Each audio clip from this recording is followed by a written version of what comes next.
কসবা গোপীনাথপুর আল ইকরা যুব সংঘের উদ্যোগে অলিম্পিক গেমস অনুষ্ঠিত। ব্রাহ্মণবাড়িয়া জেলা প্রতিনিধি এস.এম. নাসিরউদ্দিন খানের তথ্যচিত্রে বিস্তারিত। সাথে আছি আমি রীতা শ্রাবন্তী। মাদক মুক্ত সমাজ গড়ি, খেলাধুলার সঙ্গে থাকি, এই প্রতিপাদ্যকে সামনে রেখে ব্রাহ্মণবাড়িয়ার কসবা উপজেলার ঐতিহ্যবাহী গোপীনাথপুর বাগালিয়ামুড়া আল ইকরা যুব সংঘের উদ্যোগে ঈদ পরবর্তী 9তম বার্ষিক অলিম্পিক গেমস অনুষ্ঠিত হয়েছে।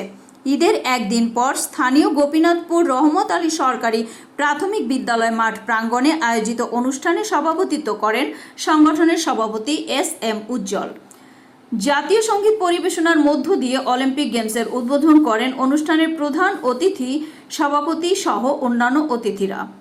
অলিম্পিক গেমসের উল্লেখযোগ্য ইভেন্টগুলো ছিল ছেলেদের মোরগ লড়াই, ধীরগতির বাইসাইকেল রেস, বেলুন ফাটানো, মাথা চক্কর দৌড়, বস্তা বাঁধা দৌড়, মেয়েদের বালিশ বদল খেলা, ছেলেদের তৈলাক্ত কলা গাছে হেঁটে যাওয়া, পানিতে কোলবালিশ লড়াই, হাঁড়ি ভাঙা, তৈলাক্ত কলা গাছে উঠা সহ আরও অনেক কিছু।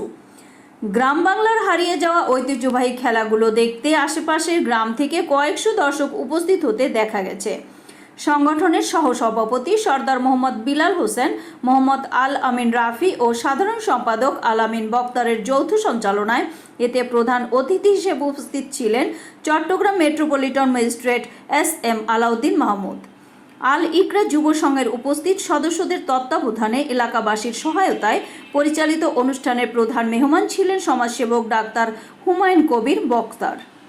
অনুষ্ঠানে বিশেষ অতিথি ছিলেন 1 নং ওয়ার্ডের মেম্বার মোহাম্মদ জাকির হোসেন, সমাজসেবক সৈয়দ এরশাদ মিয়া এবং মোহাম্মদ সামাদ আলী, হাজি আবুল খায়ের মিয়া, মোহাম্মদ কামাল উদ্দিন বক্তার, আবু সায়েদ মোল্লা প্রমুখ।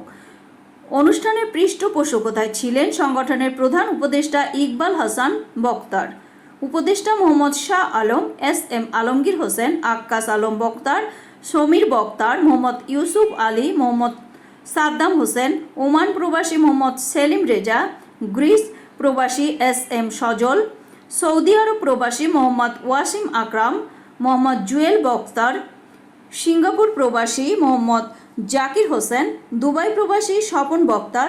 সংগঠনের সভাপতি এস.এম. উজ্জ্বল জানান, প্রতি বছরের ন্যায় এবছরও আমরা কোরবানি ঈদের একদিন পর এলাকার মানুষকে আনন্দ দেওয়ার উদ্দেশ্যে এই ধরনের খেলাধুলার আয়োজন করে থাকি। ভবিষ্যতেও আরও বড় করে আয়োজনটি করার ইচ্ছে আমাদের রয়েছে। এলাকার মানুষের সহযোগিতা ও পরামর্শ পেলে সামাজিক উন্নয়ন ও সব ধরনের ভালো কাজে আমরা অংশগ্রহণ করব।